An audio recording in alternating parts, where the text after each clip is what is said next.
Hello mga kamaster, welcome ulit sa ating channel. So meron akong ituturo sa inyo mga kamaster, lalo na ngayon sa mahal ng kuryente. Kailangan natin magtipid, lalo na sa mga gamers ito. So kung napanood nyo yung unang video ko, how to make it last long yung GPU nyo.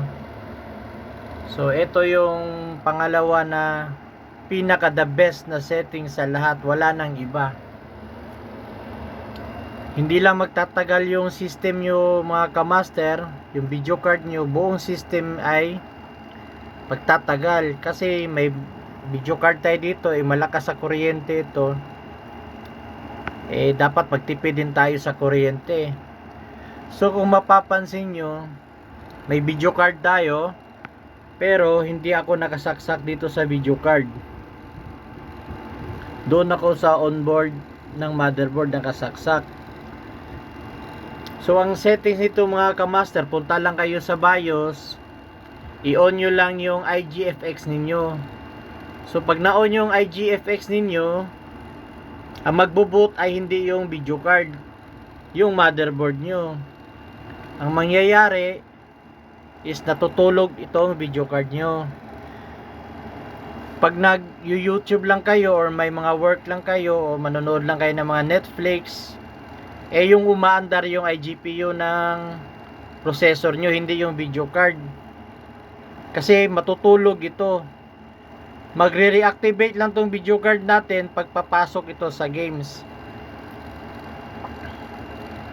So paano nangyari yon? So ito yung sekreto na dapat nyo malaman. Hindi lang sa buong system nyo magtatagal pati sa kuryente. So ito siya mga kamaster. Kung makikita nyo sa GPU Z natin, kasi yung gamit natin na system ay i3 6 gen lang, 8GB RAM. So makikita nyo sa GPU Z natin, Intel HD yung binabasa niya. Pero i-click mo yung pangalawa, nandyan yung video card natin. So ito yung video card natin, 3GB GDDR5. So punta tayo sa display adapter. So ayan, dalawa sila. So pag nag-ano lang kayo ng mga ginagawa nyo, manonood ng mga movies or Netflix, YouTube, natutulog yung video card natin.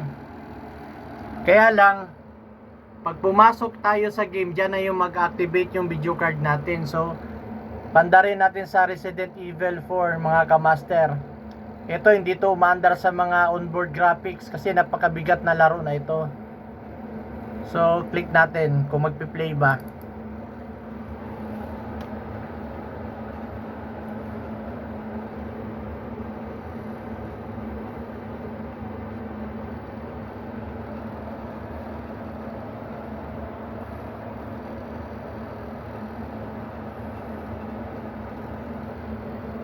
So kita nyo mga kamaster, napaka flawless ng graphics. Yung gumagana na itong mga kamaster, hindi na yung iGPU ng processor natin, kundi yung video card na. Dito na magtatrabaho yung video card natin pag pumasok na tayo sa games. So Resident Evil 4 Remake ito. So play natin.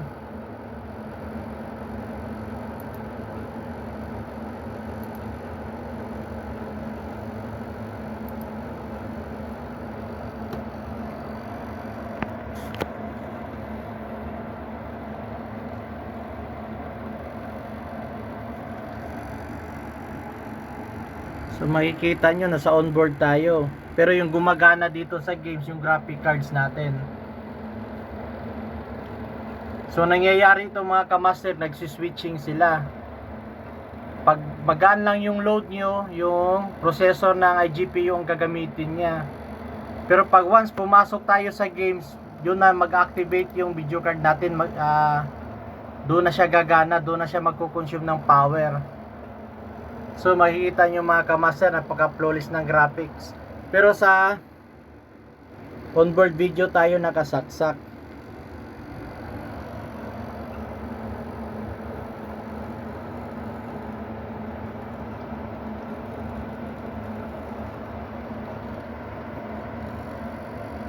Hindi lang tayo makakatipid sa kuryente mga kamaster, humahaba pa yung buhay ng buong system natin.